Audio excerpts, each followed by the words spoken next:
माझं हेच म्हणणं आहे की जसं अजित पवार दादा म्हणाले की आशांची ओळख त्यांना पटली असं मला वाटते।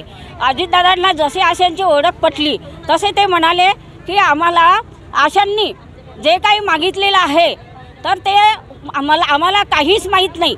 म्हणजे त्या दादा म्हणजे मंत्री जे असतात तर त्यांना म्हणजे जे आरोग्य मंत्री जे आश्वासन देतात ते सुद्धा मंत्र्यांना माहीत राहत नाही, हे काही बरोबर बात नाही आहे। म्हणजे हे बरोबर नाही आहे, त्यांना माहीत असं।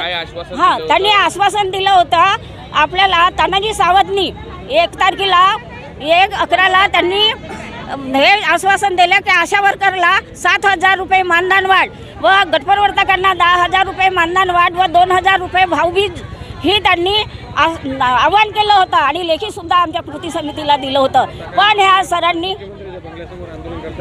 हां, आता आमच्या अजितदादांना हेच मागणी आहे की अजितदादांनी म्हटलं आहे की जिथं तिथं आशा हे घ्या दादा निवेदन, त्या आमच्या बहिणी आहेत तर त्या आम्ही त्यांच्या बहिणी आहात, तर ते पण आमचे भाऊ आहेत, तर त्यांनी आमचा निर्णय लावून द्यावा आणि आमच्या आशा वर्करला आणि गटप्रवर्तकांना जे आश्वासन दिलेले आहे ते अजितदादांनी आमच्या समोर यावा किंवा आमच्या कृती समितीच्या लोकांना बोलावून आमचा निर्णय लावा आणि JR काढावा। आंदोलनाची काहीही आम्ही सीमा सांगू शकत नाही।